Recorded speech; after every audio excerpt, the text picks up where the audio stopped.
வணக்கம். நீங்கள் இணைந்து கொள்வது இலங்கையின் முதல் தர செய்தி வழங்குனர் நியூஸ் ஃபர்ஸ்டின் பிரதான செய்திகளோடு உங்களோடு இணைந்து கொள்ளும் நாம் தாரணி தகராஜா, ஜெஃப்ரி ஜெபதார்ஷன். இன்றைய விரிவான செய்திகளுக்கு செல்லும் முன்னர் முதலில் தலைப்புச் செய்திகள். திரிபெஹ தேரர் மீண்டும் ராத்துபாஸ்வல பகுதிக்கு வருகை. மாத்தரை தாக்குதலுடன் தொடர்புடைய மேலும் 6 பேர் சரணடைவு. வவுனியா சிறுவரில் துஷ்பிரயோக சந்தேக நபர்கள் தொடர்ந்தும் சுதந்திரமாக உள்ளனர். தெரிப்பக ஸ்ரீதம்ம தேரர் இன்று ரத்துபஸ்வல பகுதிக்கு சென்றுள்ளார். ரத்துபஸ்வல நீர் பிரச்சினையின் போது தலைமைத்துவம் வழங்கிய ஸ்ரீதம்ம தேரர் பிரதேசத்திலிருந்து வெளியேறியுள்ளார் என்ற குற்றச்சாட்டு சுமத்தப்பட்டிருந்த நிலையிலேயே அவர் இன்று அங்கு சென்றுள்ளார். இன்று ரத்துபஸ்வல பகுதிக்கு செல்வதாக வெளிபெரிய கல்லொழுவ சம்புத்த விகாரையில் தங்கியிருக்கும் தெரிப்பகை ஸ்ரீதம்ம தேரர் நேற்று கூறியிருந்தார். ரத்துபஸ்வலவிற்கு மீண்டும் செல்ல உள்ளேன். வெறுமனே செல்ல மாட்டேன். ரத்துபஸ்வல பொது மைதானம் வரை பாத யாத்திரையாகவே செல்வேன். எனது மக்கள் எடுக்கும் எந்த ஒரு தீர்மானத்தையும் நான் ஏற்றுக்கொள்வேன். அனைவரையும் சிறிய கற்களை எடுத்துக்கொண்டு என்னை தாக்க வருமாறு நான் அழைப்பு விடுக்கின்றேன். கீழ்த்தரமான வேலைகளை நான் செய்ய மாட்டேன். இந்த அரசியல்வாதிகளை அவ்வாறு செய்வார்கள். நீங்கள் அவ்வாறு என் மீது சந்தேகப்பட்டால் என்னை தாக்கலாம். நான் தவறு செய்துள்ளதாக நிரூபிக்கப்பட்டால் நாளை என்னை துண்டாக வெட்டுங்கள். ரத்துபஸ்வல மைதானத்தில் வைத்து என்னை துண்டு துண்டாக வெட்டுங்கள்.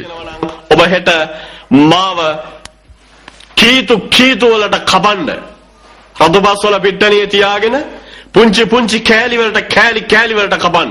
இந்த கருத்தை அடுத்து 8 நாட்களுக்கு பின்னர் ஸ்ரீதம்ம தேரர் இன்று ரத்துபஸ்வலவிற்கு சென்றிருந்தார். திரிபே சிறிதம்ம தேரர் இன்று முற்பகல் பலுமுஹார சந்தியிலிருந்து ரத்துபஸ்வல மைதானம் வரை பேரணியாக செல்ல ஆரம்பித்தார். திரிபே சிறிதம்ம தேரர் கிராமத்தை விட்டு சென்றுள்ளதாக கடந்த 11ஆம் தேதி நடைபெற்ற கலந்துரையாடலின் போது நீர் பிரச்சனையை எதிர்நோக்கியுள்ள கிராமவாசிகள் சிலர் குற்றம் சுமத்தினர். எனினும் தான் மரண சடங்கொன்றில் கலந்து கொள்வதற்கு கண்டிக்கு சென்றிருந்ததாக சிறிதம்ம தேரர் கண்டியிலிருந்து ஊடகங்களுக்கு தெரிவித்திருந்தார். அவர் இன்று வரும் வழியில் இடைநடுவில் சிலர் எதிர்ப்பு வெளியிட்டனர்.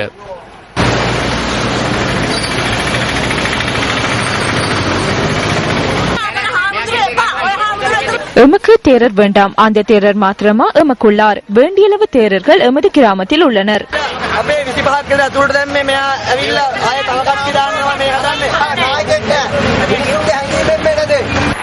இதற்கு முன்னரும் நமது நீர் பிரச்சினைக்கு தீர்வு காண்பது தொடர்பில் தலைவர் ஒருவர் இருக்கவில்லை.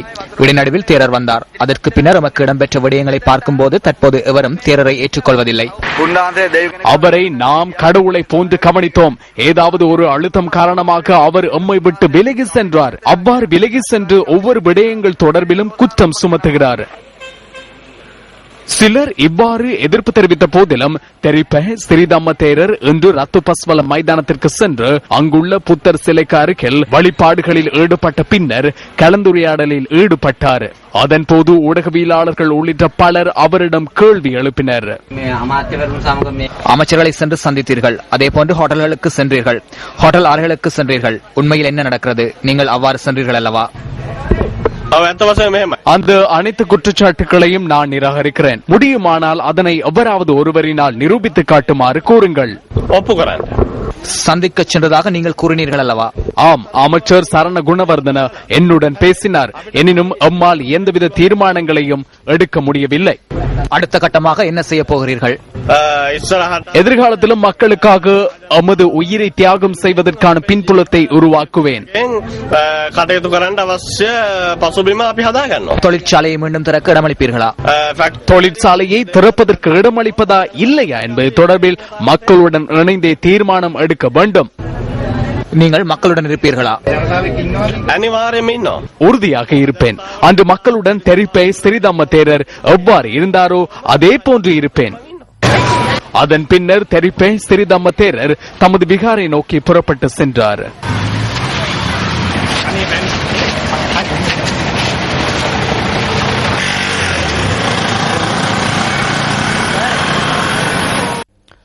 வங்காள விரிகுடாவில் ஏற்பட்டிருந்த தாழமுக்கம் தற்போது இலங்கை விட்டு நகர்ந்துள்ளது. இதனால் நாட்டுக்கு தாக்கம் ஏற்படாத போதிலும் தொடர்ந்தும் தென்மேற்கிலிருந்து காற்று வீசுவதன் காரணமாக இந்த பிரதேசங்களில் இடியுடன் கூடிய மழை பெய்யும் என வளிமண்டலவியல் திணைக்களம் எதிர்வு கூறியுள்ளது.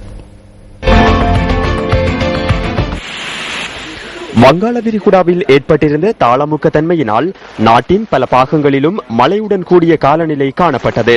கடந்த நாட்களில் கடும் வறட்சியினால் பாதிக்கப்பட்ட புலனறுவைக்கும் கடும் மழை பெய்ததுடன் மழையினால் நீர்நிலைகளின் நீர்மட்டம் உயர்வடைந்தது.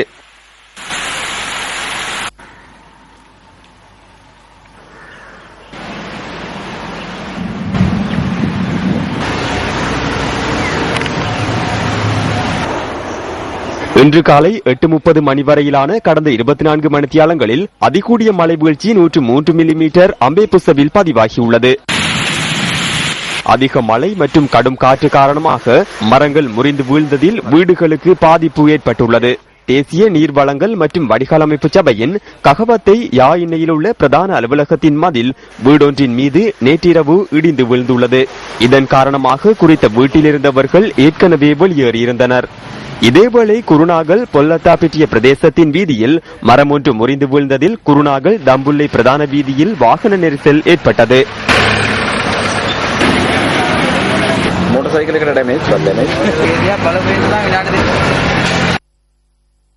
இதேவேளை மேல் சப்ரகமுவ மத்திய மற்றும் தென் மாகாணங்களில் இன்றிரவும் இடியுடன் கூடிய மழை பெய்யும் என வளிமண்டலவியல் திணைக்களம் தெரிவித்துள்ளது. இடியுடன் கூடிய மழையுடன் கடும் காற்றும் வீசக்கூடும் எனவும் மின்னல் எச்சரிக்கை காணப்படுவதாகவும் வளிமண்டலவியல் திணைக்களம் மேலும் குறிப்பிட்டுள்ளது. தற்போதைய அரசாங்கம் அறிவை தேசிய அபிவிருத்தியின் ஒரு அங்கமாக கொண்டு செயற்பட்டுள்ளதாக ஜனாதிபதி மஹிந்த ராஜபக்ச தெரிவித்துள்ளார். இலங்கையின் முதலாவது விஞ்ஞான பூங்கா மற்றும் நானோ தொழில்நுட்ப கேந்திர நிலையத்தை திறந்து வைத்து உரையாற்றுகையில் ஜனாதிபதி இந்த விடயத்தை குறிப்பிட்டுள்ளார். ஹோமாகம பிட்டிப்பன பிரதேசத்திலேயே நானோ தொழில்நுட்ப பூங்கா அமைக்கப்பட்டுள்ளது. 281.5 மில்லியன் ரூபாவை இதற்காக அரசாங்கம் மற்றும் தனியார் துறையினர் ஒன்றிணைந்து முதலீடு செய்துள்ளனர். விவசாய, சுகாதார பாதுகாப்பு, நீர் சுத்திகரிப்பு ஆகிய துறைகளில் காணப்படுகின்ற பிரச்சினைகளை இனங்கண்டு அவற்றை நானோ தொழில்நுட்பத்தை பயன்படுத்தி தீர்வினை பெற்றுக் கொடுப்பதற்கான ஆய்வுகள், வேலை திட்டங்களை முன்னெடுத்தல் மற்றும் இயற்கையான மூலதனங்களை கொண்டு நானோ தொழில்நுட்பத்தின் ஊடாக உற்பத்திகளை பெற்றுக்கொள்ள என்பன இந்த பூங்காவின் நோக்கமாகும். ஐக்கிய தேசிய கட்சியின் தலைமைத்துவத்திலிருந்து ரணில் விக்ரமசிங்கவை விலக்குமாறு கோரி மாத்தறையில் முன்னெடுக்கப்பட்ட பேரணி மீது தாக்குதல் நடத்தியமை தொடர்பில் மேலும் 6 பேர் இன்று போலீசில் சரணடைந்துள்ளனர். சட்டத்தரணி ஒருவரூடாக அவர்கள் இன்று போலீசில் சரணடைந்ததாக போலீஸ் ஊடக பேச்சாளர் சிரேஷ்ட போலீஸ் அத்தியட்சகர் அஜித் ரோஹணன் தெரிவித்துள்ளார். மாத்தறையில் இடம்பெற்ற பேரணி மீது தாக்குதல் நடத்திய சம்பவம் தொடர்பில் கைது செய்யப்பட்ட 47 பேர் இன்று பிணையில் விடுவிக்கப்பட்டுள்ளனர். குறித்த சந்தேக நபர்கள் இன்று மாத்தறை நீதவான் நீதிமன்றத்தில் ஆஜர்படுத்தப்பட்ட போதே இந்த உத்தரவு பிறப்பிக்கப்பட்டது. சந்தேக நபர்களை தலா 1 லட்சம் ரூபாய் சரீர பிணையில் விடுவிக்குமாறு நீதவான் உத்தரவிட்டுள்ளார். அத்துடன் ஞாயிற்றுக்கிழமைகளில் காலை 9 தொடக்கம் 12 மணிக்குள் மாத்தறை போலீஸ் நிலையத்திற்கு சென்று கையொப்பமிடுமாறும் நீதவான் உத்தரவு பிறப்பித்துள்ளார். எதிர்வரும் 25ஆம் தேதி சந்தேக நபர்களை நீதிமன்றத்தில் ஆஜராகுமாறும் நீதவான் உத்தரவிட்டுள்ளார். இதேவேளை இந்த சம்பவம் தொடர்பில் இன்று போலீசில் சரணடைந்த 6 சந்தேக நபர்கள் தலா 1 லட்சம் ரூபாய் சரீர பிணையில் விடுவிக்கப்பட்டுள்ளனர். நேற்று மாலை போலீசில் சரணடைந்த 3 பேரும் நீதிமன்றத்தில் ஆஜர்படுத்தப்பட்ட பின்னர் இன்று பிணையில் விடுவிக்கப்பட்டுள்ளனர். இன்னைக்கு ரணில் விக்ரமசிங்கோட கிட்டத்துல வேலை செய்யற சுதத் சந்திரசேகர கிச்சிரி காட்டப்பீட்டிய நீதிமன்றத்துக்கு கொண்டாந்தது. அவங்களுக்கு சட்டத்தரணியா வந்திருக்கிறாரு திலக் மாரப்பன, ஸ்ரீநாத் பர்ரா, பிரசிடென்ட்ஸ் கவுன்சில் தான் அவருக்கு கொண்டாந்து லாயர்ஸ். சின்ன ஆட்களுக்கு யாரும் இல்ல. ஐக்கிய தேசிய கட்சியில தலைவர் இந்த நாளும் சின்ன ஆளுக்கு ஒரு விதிக்கு தான் வேலை செஞ்சிருக்கிறாரு. அவரோட கிட்டத்துல உள்ள கூட்டாளிகளுக்கு வேற வேலை செய்யறாரு. அப்ப சின்ன ஆள்கள் எல்லாம் 2 கிழமை உள்ளுக்கு இருந்தாங்க. மங்கள சமரவீர அவரு வெளியே இருக்கிறாரு.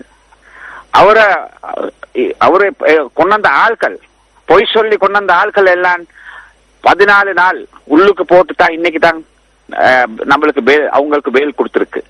நம்மளுக்கு துக்கமா இருக்கு. ஐக்கிய தேசிய கட்சியில ஆள்கள் தான் 2 பக்கத்துல அடிச்சு உள்ளுக்கு போட்டிருக்காங்க. இது செய்யறதுக்கு வேலை செஞ்சது மங்கள சமரவீர. அவரு இப்ப வெளியே இருக்கிறார். அவர் ஒரு நாளுக்கு அவருக்கு அவரு ரிமாண்டுக்கு போயில்லை. அப்ப கிளியரா பார்க்கலாம், கிளியரா சொல்லலாம். மங்கள சமரவீரா யாரோட வேலை செய்யறது, ரணில் விக்ரமசிங்கா யாரோட வேலை செய்யறது, யார் அவர் காப்பாத்துறதுன்ட்டு நல்லா யோசிச்சு பார்த்தா சொல்லலாம். தபால் சேவைகள் பிரதியமைச்சர் சனத் ஜெயசூரியவை வரவேற்கும் நிகழ்வு ஒன்று மாத்தறையில் நடைபெற்றது.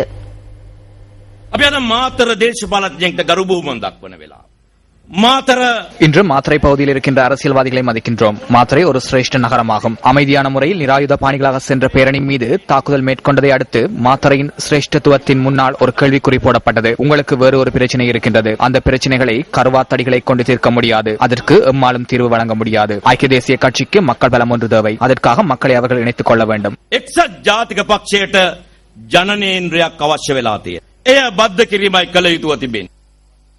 தபால் சேவைகள் பிரதி அமைச்சர் சனத் ஜெயசூரிய மாத்தறையில் மத அனுஷ்டானங்களில் ஈடுபட்டு ஆசீர்வாதம் பெற்றுக் கொண்டார்.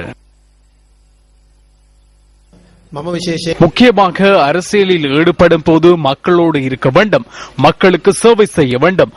அவர்களிடம் பாரிய எதிர்பார்ப்புகள் இருக்கின்றன. அவர்கள் எதிர்பார்க்கின்ற விடயங்களை முழுமையான முறையில் அரசியல் அதிகாரிகளுடன் கலந்துரையாடி அவற்றை நிறைவேற்றிக் கொடுக்க எதிர்பார்த்துள்ளோம்.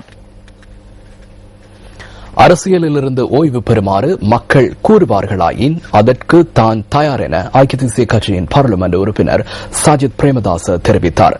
கல்கமோ பிரதேசத்தில் இன்று இடம்பெற்ற நிகழ்வு ஒன்றில் கலந்து கொண்டு உரையாற்றும் போதே அவர் இந்த விடயத்தை குறிப்பிட்டார்.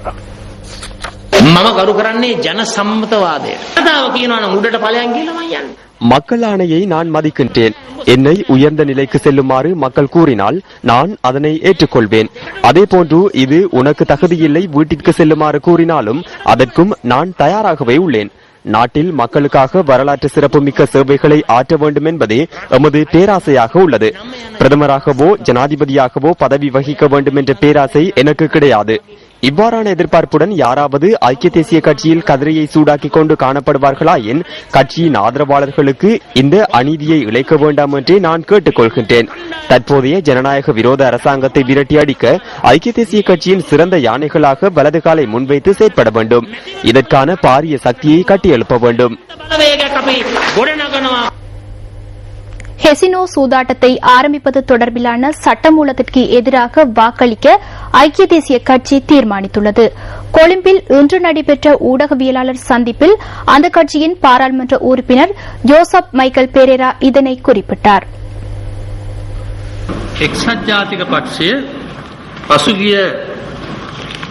ஐக்கிய தேசிய கட்சியின் கடந்த பாராளுமன்ற குழு கூட்டத்தில் இந்த தீர்மானம் எடுக்கப்பட்டது. பாரிய அளவிலான கசினோ சூதாட்டத்தை நாட்டிற்குள் ஆரம்பிப்பதற்கு அரசாங்கம் தயாராகி உள்ளது. அதனால் நமது நாட்டின் கலாச்சாரத்திற்கு பாதிப்பு ஏற்படும் என்பதனால் ஐக்கிய தேசிய கட்சி இந்த தீர்மானத்தை எடுத்துள்ளது. ஐக்கிய தேசிய கட்சியின் பாராளுமன்ற உறுப்பினர்கள் அதற்கு எதிராக வாக்களிக்க வேண்டும் என்ற தீர்மானம் நிறைவேற்றப்பட்டது. சுற்றுலா துறைசார் கசினோ சூதாட்டத்தின் பின்புலத்தில் மாதர் விடுதிகளை காணப்படுகின்றன.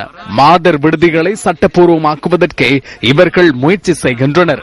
இன்று பாராளுமன்ற உறுப்பினர்கள் பொம்மைகளை போன்றே செயற்படுகின்றனர். அதனை தெளிவாக கூற வேண்டும். ஜனாதிபதி கூறும் அனைத்தையும் செய்கின்றனர். இந்த சட்டமூலம் தொடர்பில் ரகசிய வாக்கெடுப்பு ஒன்றை நடத்துங்கள். அதன் போது அரசாங்கம் உறுதியாக தோல்வி அடையும். නිදහස දුන්නොත් රහස් ඡන්දයක් ගන්න මේ නියෝගවලට විරුද්ධ වෙන අයට රහස් ඡන්දයක් ගන්න. එතනදී ස්ථිර වශයෙන් මාඩුව පරාද වෙයි. 1978 එක්සත් ජාතික පක්ෂ ආණ්ඩුව විසින් අනුගමනය කරනු ලැබූ ආර්ථික ප්‍රතිපත්තියේ ප්‍රතිඵල තමයි கசினோ சூதுவ. 78ஆம் ஆண்டு ஐக்கிய தேசிய கட்சி கையாண்ட பொருளாதார கொள்கையின் பிரதிபலன்களாகவே இந்த கெசினோ சூதாட்டம், போதைப் பொருள் மற்றும் பாலியல் தொழில் என்பன காணப்படுகின்றன. தற்போதைய அரசாங்கமும் அந்த பொருளாதார கொள்கையையே பின்பற்றுகின்றது. அந்த பொருளாதார கொள்கையை துளியளவு மாற்றுவதற்கு பதிலாக ஐக்கிய தேசிய கட்சி பின்பற்றிய பொருளாதார கொள்கையை தற்போதைய அரசாங்கம் பின்பற்றுகின்றது. அதன் பிரதிபலனாகவே பாரிய அளவில் போதைப் பொருட்கள் மீட்கப்படுகின்றன. எனவே இதற்கு பித்து பிடித்தவர்கள் போன்று சத்தமிட்டுக் கொண்டிருப்பதற்கு பதிலாக என்ன செய்ய வேண்டும்? இந்த பொருளாதார கொள்கையை மாற்றுவதற்கு முயற்சி செய்ய வேண்டும். இந்த பொருளாதார முறைமையை மாற்றாமல் பாரிய அளவிலான கெசினோ போன்ற அழிவுகளை ஏற்படுத்தும் செயற்பாடுகளை நிறுத்த முடியாது. රට වසන වනසන කැසිනෝ සූදුවේ මේ රට මුදවාගත හැකි වේ කියලා අපි විශ්වාස කරන්නේ නැහැ.